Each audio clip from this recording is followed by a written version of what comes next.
Hello বন্ধুরা, আজকে আমি আবার চলে এসেছি তোমাদের একটা সম্পূর্ণ নতুন চ্যাপ্টার অমাধ্যম অনুমান ক্লাস 12-এর। আমি এই চ্যাপ্টারটা আজকে শুরু করব। আচ্ছা, আগে বলি অনুমানের দুটো প্রকারভেদ, একটা হচ্ছে অবরোহ, একটা আরোহ অনুমান। তা আমরা আগে জেনে এসেছি অবরোহ অনুমানের আবার দুভাগে ভাগ করা হয়। অবরোহ অনুমানকে একটা হচ্ছে অমাধ্যম অনুমান আর মাধ্যম অনুমান। অমাধ্যম অনুমান কোনটাকে বলবো? অমাধ্যম অনুমান হচ্ছে যে অবরোহ যুক্তিতে সিদ্ধান্তটি একটি মাত্র আশ্রয় বাক্য থেকে নিঃসৃত হয় তাকেই বলা হয় অমাধ্যম অনুমান। আর মাধ্যম অনুমান তাহলে কাকে বলবো? মাধ্যম অনুমান হচ্ছে এক বা একাধিক আশ্রয় বাক্য থেকে যখন সিদ্ধান্তটা নিঃসৃত হয় তখন তাকে মাধ্যম অনুমান বলি। এখানে দেখো, অমাধ্যম অনুমানের একটা উদাহরণ আমরা নিয়েছি। কোনো কোনো ফুল হয় লাল, আইবচন, সুতরাং কোনো কোনো লাল জিনিস হয় ফুল, আইবচন। এটা আমরা আবর্তনের সাহায্যে শিখেছি, সেটা আমরা আজ পড়ব। আর মাধ্যম অনুমানের একটা উদাহরণ নিয়েছি, দেখো, সকল দার্শনিক হয় বিজ্ঞ, সক্রেটিস হয় দার্শনিক, সক্রেটিস হয় বিজ্ঞ। সুতরাং অমাধ্যম অনুমান এবং মাধ্যম অনুমান কাকে উদাহরণ আমরা দেখে নিলাম, তাই কাকে বলে সেটাও আমরা জেনে নিলাম। অমাধ্যম অনুমানে আমরা অনেকগুলো ভাগ আছে, তার মধ্যে আমরা 3টে ভাগ ক্লাস 12-এ আমাদের আলোচ্য বিষয়, সেটা হচ্ছে আবর্তন, বিবর্তন ও সমবিবর্তন। আচ্ছা, এবার আবর্তন কাকে বলে? আবর্তন হচ্ছে যে অমাধ্যম অনুমানে হেতুবাক্যের উদ্দেশ্য সিদ্ধান্তের বিধেয় হয় এবং হেতুবাক্যের বিধেয় সিদ্ধান্তের উদ্দেশ্য হয় তাকেই আবর্তন বলে। তাহলে আবর্তন কাকে বলছে? আবর্তন হচ্ছে যে অমাধ্যম অনুমানে হেতুবাক্যের উদ্দেশ্য সিদ্ধান্তের বিধেয় হয় এবং হেতুবাক্যের বিধেয় সিদ্ধান্তের উদ্দেশ্য হয় তাকেই তাকেই আবর্তন বলে। আচ্ছা, আবর্তনে হেতুবাক্যকে যেটা হেতুবাক্য থাকে সেটাকে বলা হয় আবর্তনীয়, আর সিদ্ধান্তটি হচ্ছে আবর্তিত। আচ্ছা, তাহলে আবর্তনের কিছু নিয়ম আছে। একটা নিয়ম হচ্ছে, তাহলে প্রথম নিয়মটা কি?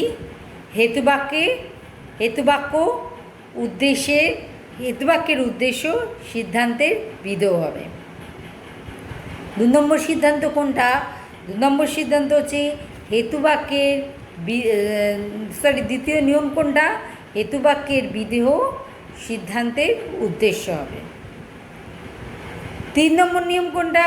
হেতুবাক্য ও সিদ্ধান্তের গুণ অভিন্ন হবে, গুণের কোনো পরিবর্তন হবে না, গুণটা অভিন্ন হবে। মানে যদি হেতুবাক্য সদর্থক হয় সিদ্ধান্ত সদর্থক হবে, হেতুবাক্য যদি নঅর্থক হয় সিদ্ধান্তও নঅর্থক হবে। আর একটা নিয়ম হচ্ছে 4 নম্বর নিয়ম, এটা খুব ইম্পর্টেন্ট নিয়ম, সেটা হচ্ছে হেতুবাক্যে যে পদ ব্যাপ্য হয়নি সেই পদ সিদ্ধান্তে ব্যাপ্য হতে পারে না। হেতুবাক্যে যে পদ ব্যাপ্য হয়নি সিদ্ধান্তে সেই পদ ব্যাপ্য হয়নি। বুঝা গেছে? আমি কি বললাম? তাহলে আগে দেখে নিই কোন বচনে কোন পদ ব্যাপ্য। এখানে দেখা, আমি এটা করে রেখেছি, চার্ট করে রেখেছি।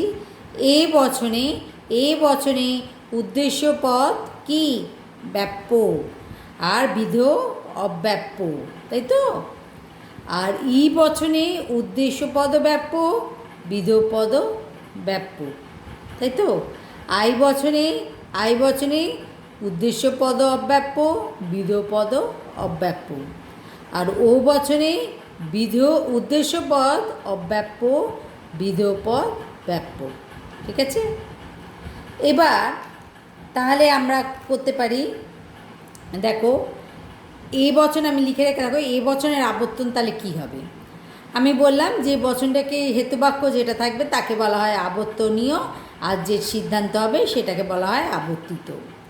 আচ্ছা, প্রথম নিয়ম অনুসারে কি বলবো, এখানে বাক্যটা কী আছে, সকল মানুষ হয় মরণশীল, তাই তো? হ্যাঁ, সকল মানুষ হয় মরণশীল। আচ্ছা, প্রথম নিয়ম অনুসারে হেতুবাক্যের যেটা বিধেয় সেটা সিদ্ধান্তের উদ্দেশ্য হবে। তাহলে এখানে আমি উদ্দেশ্যের জায়গায় মরণশীলটা লিখে ফেলি। মরণশীল ব্যক্তি লিখি। আচ্ছা, মানুষটা এখানে উদ্দেশ্য হেতুবাক্যে, তাহলে সিদ্ধান্তে আমি কি লিখব, সিদ্ধান্তে তাহলে এটা বিধেয় হয়ে যাবে, তাহলে এখানে মানুষ।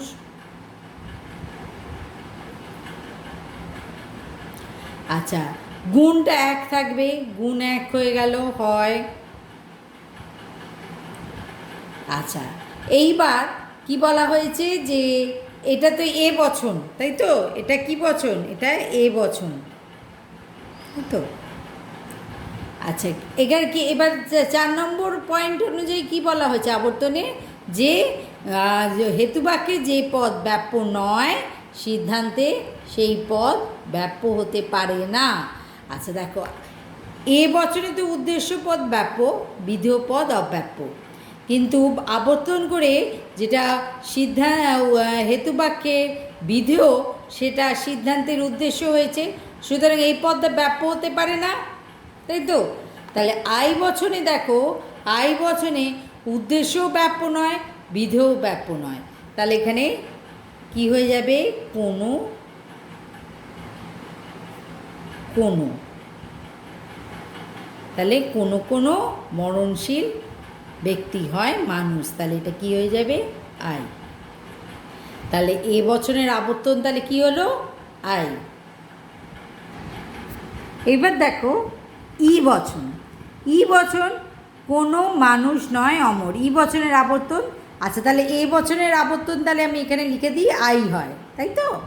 এ বচনের আবর্তন কোনটা হয়, আই। আচ্ছা, ই বচনের আবর্তন এবার দেখব। ই বচনে এখানে দেখি যে উদ্দেশ্য পদ ব্যাপ্য, বিধেয় পদ ব্যাপ্য, ঠিক আছে? তাহলে এখানে কোনো মানুষ নয় অমর। আচ্ছা, এইখানে উদ্দেশ্যের জায়গায় আমি সিদ্ধান্তের উদ্দেশ্যের জায়গায় অমর লিখি, বিধের জায়গায় মানুষ লিখি।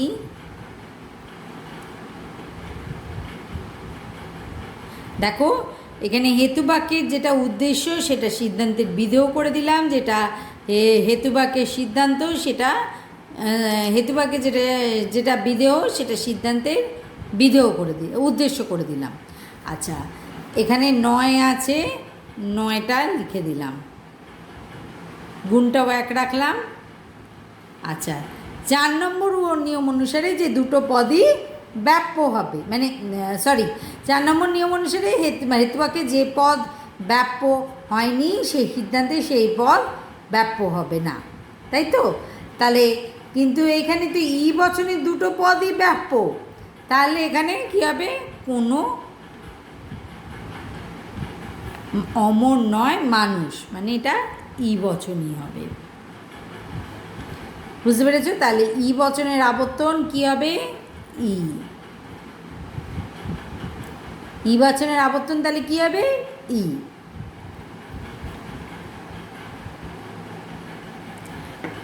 তাহলে আই বচন, আই বচনের আবর্তন তাহলে কি হবে, কোনো কোনো মানুষ হয় জ্ঞানী, এটা আই বচন। আই বচনে এখানে যেটা সে হেতুবাক্যের বিধেয় কোনটা, জ্ঞানী, তাহলে এটা সিদ্ধান্তের উদ্দেশ্যের জায়গায় লিখে ফেলি জ্ঞানী, মানুষটা এখানে লিখে ফেলি বিধের জায়গায় মানুষ, জ্ঞানী ব্যক্তি লিখি। আচ্ছা, গুণটা একই থাকবে, হয়ই থাকবে। আর এবার এখানে আসবে কি বলেছে, যে 4 নম্বর নিয়ম অনুসারে কি বলা হয়েছে, যে হেতুবাক্যে যে পদ ব্যাপ্য হয়নি সিদ্ধান্তে সে পদ ব্যাপ্য হতে পারে না। আই বচনের ক্ষেত্রে তো কোনো পদই ব্যাপ্য নয়, সুতরাং এটা যখন আবর্তিত রূপ হবে তখন এটা আই বচনেই হবে, মানে কোনো কোনো, তাহলে কোনো কোনো জ্ঞানী ব্যক্তি হয় মানুষ, তাহলে এটা কি হবে আই বচন। তাহলে আই বচনের আবর্তন কি হচ্ছে আই। ঠিক আছে, এতদূর বোঝা গেছে তো। তাহলে এ বচনের কি আবর্তন হচ্ছে আই। কেন এ বচনের আবর্তনে চতুর্থ নিয়ম অনুসারে কি বলা হচ্ছে যে হেতুবাক্যে যে পদ ব্যাপ্য হয়নি সিদ্ধান্তে সেই পদ ব্যাপ্য হতে পারে না, তাই তো। হেতুবাক্যে মরণশীল পদ্মা ব্যাপ্য নয়, তাই তো, কারণ এ বচনে বিধেয় পদ ব্যাপ্য নয়। সুতরাং এটা হয়ে যাবে, যদি গুণ এক থাকে তাহলে এটা হয়ে যাবে আই বচন। কোনো কোনো মরণশীল হয় মানুষ। ঠিক আছে, ই বচনের ক্ষেত্রে দেখো ই বচনের আবর্তন ই হবে, কারণ কোনো মানুষ নয় অমর, এটা হবে কোনো অমর নয় মানুষ। ঠিক আছে, তাহলে এখানে কোনো নিয়ম লঙ্ঘন করা হচ্ছে না, কারণ মানুষ অমর দুটো পদই ই বচনে ব্যাপ্য। সুতরাং যখন আবর্তিত হচ্ছে তখন অমরটাও ব্যাপ্য হবে, মানুষটাও ব্যাপ্য হলে কোনো অসুবিধে নেই, তাহলে এটা ই বচনে আবর্তিত হবে। ঠিক আছে, তাহলে ই বচনের আবর্তন হচ্ছে ই। আই বচনের আবর্তন আই, কেননা কোনো কোনো মানুষ হয় জ্ঞানী ব্যক্তি, এখানেও তাই। এখানে আই বচনে কোনো পদই ব্যাপ্য নয়, সুতরাং যখন আবর্তিত করা হচ্ছে তাহলে কোনো পদই ব্যাপ্য হবে না, ব্যাপ্যতার নিয়ম লঙ্ঘন হবে না, তাহলে এটা আই বচনেই একে আবর্তিত করতে হবে। কোনো কোনো জ্ঞানী ব্যক্তি হয় মানুষ, তাহলে আই বচনের আবর্তন আই। এরপর হচ্ছে ও বচনের আবর্তন। ও বচনে কোনো কোনো ফুল নয় লাল। আচ্ছা, প্রথম নিয়ম অনুসারে কি বলেছি, হেতুবাক্যের যেটা সিদ্ধান্ত সেটা হেতুবাক্যের যেটা বিধেয় সেটা সিদ্ধান্তের উদ্দেশ্য হবে, তাহলে এখানে লাল লিখে নিই। আচ্ছা, আর এটা উদ্দেশ্য হেতুবাক্যের, তাহলে এটা সিদ্ধান্তে হবে, তাই তো। তাহলে এখানে ফুল লিখে নিই, এখানে ফুল যা লাল বস্তু, তাই তো। আর এখানে নয় গুণ এক হবে নয়। আচ্ছা, এবার এটা কি হবে, পরিমাণটা কি হবে। চতুর্থ নিয়ম অনুসারে আবর্তনে কি বলা হয়েছে, চতুর্থ নিয়ম অনুসারে হেতুবাক্যে যে পদ ব্যাপ্য হয়নি সিদ্ধান্তে সেই পদ ব্যাপ্য হতে পারে না, তাই তো। আচ্ছা, এইখানে সিদ্ধান্তে সেই পদ ব্যাপ্য হতে পারে না, এখানে দেখো ও বচনের ক্ষেত্রে উদ্দেশ্যটা ব্যাপ্য নয় আর বিধেয়টা ব্যাপ্য। উদ্দেশ্য ব্যাপ্য নয়, তার মানে ফুলটা ব্যাপ্য নয়, ফুলটা কোথায় গেছে, বিধেয়ে গেছে, তাই তো। আচ্ছা, যখন বিধেয়ে গেছে, যেটা যদি ও বচন করি, এটাকে যদি ও বচন করি তাহলে কি হয়ে যাবে, ফুলটা ব্যাপ্য হয়ে যাবে, তাই তো। ফুলটা তাহলে ব্যাপ্য হয়ে যাবে, তাহলে এটা তখন যদি এটাকে ধরো ও বচন করলাম, কোনো কোনো লাল বস্তু নয় ফুল, তাই তো, ও বচন করলাম, তাহলে আবর্তনের চতুর্থ নিয়ম লঙ্ঘন হচ্ছে তো, এই পদটা ব্যাপ্য হয়ে যাচ্ছে, সুতরাং এটা হবে না। আচ্ছা, আবার নয় আছে, নয় আর একটা কী আছে, ই বচন হতে পারে। ই বচনে আবার বলছে উদ্দেশ্য বিধেয় দুটোই ব্যাপ্য, কিন্তু এইখানে ফুল পদ্মা অব্যাপ্য, তাই তো, ফুল পদ্মা অব্যাপ্য। সুতরাং ফুল পদ্মা যদি এইখানে বিধের জায়গায় আসে তাহলে এটা তো ব্যাপ্য হয়ে যাবে। ই বচন যদি করি, ধরো ই বচন যদি করলাম, কোনো লাল বস্তু নয় ফুল। তাহলে ই বচনে এই ফুলটা ব্যাপ্য হয়ে যাচ্ছে, তাহলে এটা চতুর্থ নিয়মটা লঙ্ঘন করছে, তাই তো? তাহলে এটাও চতুর্থ নিয়মটা লঙ্ঘন করছে। তাহলে ই ও বচনের ক্ষেত্রে লিখবে ও বচনে আবর্তন হয় না, কারণ ও বচনে লিখবে ও বচনের আবর্তন হয় না বা সম্ভব নয়, বা হ্যাঁ ও বচনে আবর্তন হয় না। যদি কারণ লেখো, কারণটাও তোমরা লিখে দিতে পারো। কারণ চতুর্থ নিয়ম অনুসারে, আবর্তনের চতুর্থ নিয়ম অনুসারে যে পদ হেতুবাক্যে ব্যাপ্য হয়নি সিদ্ধান্তে, সেই পদ ব্যাপ্য হতে পারে না। ও বচনের ক্ষেত্রে যখন হেতুবাক্যে ও বচনের ক্ষেত্রে যখন উদ্দেশ্যটা ব্যাপ্য নয়, হেতুবাক্যে ও বচনে হেতুবাক্যে উদ্দেশ্য ব্যাপ্য নয়, যখন ওটা সিদ্ধান্তে নিয়ে আসা হচ্ছে, সিদ্ধান্তে যখন বিধে নিয়ে আসা হচ্ছে, উদ্দেশ্যটাকে যখন সিদ্ধান্তে বিধে নিয়ে আসা হচ্ছে, তখন সেই পদ ও বচনেও ব্যাপ্য হয়ে যাচ্ছে। আর ই বচনেও যদি পরিবর্তন করি, তাহলে ই বচনেও বিধেয় পদটা ব্যাপ্য হয়ে যাচ্ছে। সুতরাং ও বচনের আবর্তন হয় না, কারণ এটা আবর্তনের চতুর্থ নিয়মটা লঙ্ঘিত হচ্ছে বলে ও বচনের ক্ষেত্রে ও বচনে আবর্তন হয় না। ক্লিয়ার? এবার চট করে দেখে নাও একটা ছকের মাধ্যমেই। তাহলে এ বচনের আবর্তন কি হচ্ছে? আই। যেমন সব এ সয় পি, এটা আবর্তনীয়। আবর্তিত করলে কি হবে? আই করব, কোনো পি হয় এস, আবর্তিত করলাম। আবার ই বচনের আবর্তন কি হয়? ই। যেমন আবর্তনীয় হচ্ছে কোনো এস নয় পি, আবর্তিত হচ্ছে কোনো পি নয় এস। আচ্ছা, আই বচনের আবর্তন আই হয় যে কোনো এস হয় পি, আর কোনো পি হয় এস। ঠিক আছে, আবর্তিত করলাম। আর ও বচনের ক্ষেত্রে বলবে ও বচনে আবর্তন সম্ভব নয়, বা ও বচনের আবর্তন হয় না। ঠিক আছে,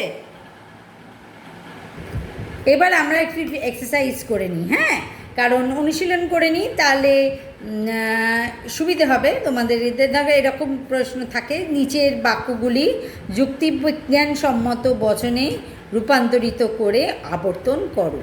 ঠিক আছে, কেবলমাত্র ধার্মিকেরাই সুখী, তখন এটাকে লজিক্যাল ফর্ম বা যুক্তিবিজ্ঞানসম্মত বচন লিখবে সকল সুখী ব্যক্তি হয় ধার্মিক ব্যক্তি। কারণ কেবলমাত্র যখন বাক্য থেকে বচনে রূপান্তরিত করার নিয়মগুলো আমি পড়িয়েছিলাম, তখন কেবলমাত্র এগুলো থাকলে কি করতে হয় সেগুলো তোমরা শিখেছো। উদ্দেশ্য বিধেয় পাল্টে যায়, সেটা দেখো। সকল আর এ বচন হয় যখন সকল সুখী ব্যক্তি হয় ধার্মিক ব্যক্তি, এ বচন করলাম। আবর্তিত রূপ হবে কোনো ধার্মিক ব্যক্তি হয় সুখী ব্যক্তি। দেখছো, এটা আই বচন হলো। আবার দেখো, বাদুড় পাখি নয়, এটা যুক্তিবিজ্ঞানসম্মত রূপ বচন করবে কোনো বাদুড় নয় পাখি, ই বচন করলাম। আবর্তিত রূপ হচ্ছে কোনো পাখি নয় বাদুড়, ই বচন। আবার একটি ছাড়া সব ধাতু হয় কঠিন, একটি ছাড়া সব, তারপরে সাধারণত, তারপরে বহু, এগুলো সঙ্গে যদি হয় যোগ হয় তাহলে আই বচনে রূপান্তরিত হয়, যদি নয় যোগ হয় ও বচনে রূপান্তরিত হয়। এটা আমরা বাক্য থেকে বচনে যখন রূপান্তরিত করেছিলাম, যে নিয়মগুলো পড়েছিলাম, সেই নিয়মগুলো মনে করলেই তোমরা পেরে যাবে। তাহলে এটা যুক্তিবিজ্ঞানসম্মত রূপ কী হবে? কোনো ধাতু হয় কঠিন, আই বচনে রূপান্তরিত করলাম। আবর্তিত করলাম কি? কোনো কঠিন বস্তু হয় ধাতু। বহু মানুষ সৎ নয়, এর যুক্তিবিজ্ঞানসম্মত বচন করবে কোনো মানুষ নয় সৎ, ও বচন। তারপরে লিখবে ও বচনের আবর্তন হয় না, এটা কিন্তু তোমাদের লিখে দিতে হবে। তোমরা যদি এটা ছেড়ে দাও, মানে এরকম লিখে যদি ছেড়ে দাও, তাহলে কিন্তু তোমরা নম্বর পাবে না। কোনো কোনো মানুষ নয় সৎ, এটা ও বচন এরকম দিতেই পারে তোমাদের, যে এরকম যুক্তিবিজ্ঞানসম্মত বচনে রূপান্তরিত করে আবর্তন করো।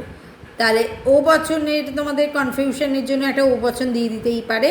তাহলে এটাকে আবর্তন আগে আগে যুক্তিবিজ্ঞানসম্মত বচনে পরিণত করবে, করে লিখবে ও বচন, তারপরে তলায় লিখে দেবে ও বচনের আবর্তন হয় না। কারণটাও তোমরা লিখে দিতে পারো, সেটাতে অসুবিধে নেই। আর তাহলে এটা যদি না লেখো, তাহলে কিন্তু তোমরা কোনো নম্বরটা পাবে না।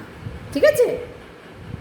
আজকে আমরা আবর্তনটাই পড়েছি, সেই জন্য আবর্তনের আমরা কিছু এক্সারসাইজ করে নিলাম।